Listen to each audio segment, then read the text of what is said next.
സർക്കാർ കാണിച്ചിരിക്കുന്ന കള്ളക്കളിയല്ലേ മനസ്സിലാക്കേണ്ടത്. കാരണം വഖഫ് ട്രൈബ്യൂണലിൽ കേസ് നടക്കുക. വഖഫ് ട്രൈബ്യൂണലിൽ ഭൂമി കൊടുത്ത സേട്ടിൻ്റെ കുടുംബം പറയുന്നു ഇത് വഖഫ് ഭൂമിയല്ല. ഭൂമി സ്വീകരിച്ച ഫറൂഖ് കോളേജ് മാനേജ്മെൻറ്റ് പറയുന്നു ഇത് വഖഫ് ഭൂമിയല്ല. ഞാൻ ആദ്യം മുതലേ എടുത്തിരുന്ന സ്റ്റാൻഡാണ് ഇത് വഖഫ് ഭൂമിയല്ല. കാരണം വഖഫ് ഭൂമി ആണെങ്കിൽ ഇവർ എൻക്രോച്ചേഴ്സാണ്, കടന്നുകയറ്റക്കാരാണ്. അവർക്ക് ഒരിക്കലും നമുക്ക് അവിടെ പെർമനൻറ്റ് ടൈറ്റിൽ കൊടുക്കാൻ പറ്റില്ല. ഈ രേഖകൾ പരിശോധിച്ചാൽ ഇത് വഖഫ് ഭൂമി അല്ല എന്ന് വളരെ വ്യക്തമാണ്. പക്ഷെ ഗവൺമെൻറ് എന്താ ചെയ്തത്?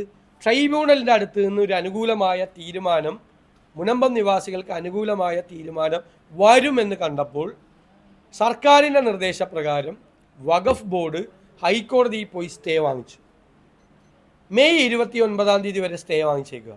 മെയ് 19 വരെയാണ് ഈ വഖഫ് ട്രൈബ്യൂണലിൻ്റെ കാലാവധി. അപ്പോൾ സർക്കാർ എന്താ, വഖഫ് മന്ത്രിക്ക് അതിൽ പങ്കുണ്ട്, വഖഫ് മന്ത്രിക്ക് എന്നിട്ട് അതിൽ പങ്കുണ്ട്. എന്നിട്ട് 19 ഇവരുടെ കാലാവധി തീരും. അപ്പോൾ ഈ വഖഫ് ട്രൈബ്യൂണലിനെ കൊണ്ട് വിധി പറയിപ്പിക്കരുത്. ഇനി വരാൻ പോകുന്ന വഖഫ് ട്രൈബ്യൂണലിൻ്റെ ഘടന പാർലമെൻറ്റ് പാസ്സാക്കിയ വഖഫ് നിയമം അനുസരിച്ചിട്ടാണ്. അപ്പോൾ സർക്കാർ, കേരള സർക്കാർ വഖഫ് ബോർഡിനെ കൊണ്ട് നടത്തുന്ന ഈ വഞ്ചനയാണ്. എന്നിട്ട് എനിക്കെതിരായിട്ട് വഖഫ് ബോർഡിൻ്റെ CEO സ്റ്റേറ്റ്മെൻറ്റ് കൊടുത്തേക്കുക. സർക്കാരൊന്ന് പരിശോധിക്കുക. പ്രതിപക്ഷ നേതാവിനെതിരായിട്ട് സ്റ്റേറ്റ്മെൻറ്റ് കൊടുക്കാൻ ഒരു ഉദ്യോഗസ്ഥൻ, വഖഫിൻ്റെ CEOയ്ക്ക് പ്രതിപക്ഷ നേതാവിനെതിരായിട്ട് സ്റ്റേറ്റ്മെൻറ്റ് കൊടുക്കാമോ? നിങ്ങൾ അന്വേഷിക്കുക, കൊടുക്കാമോ? വഖഫിൻ്റെ CEO ഒക്കെ ഉണ്ട്. അതിൽ പറഞ്ഞിരിക്കുന്നത് എന്താ? ഇത് വഖഫാണെന്ന്. ആരാ പറയുന്നത്?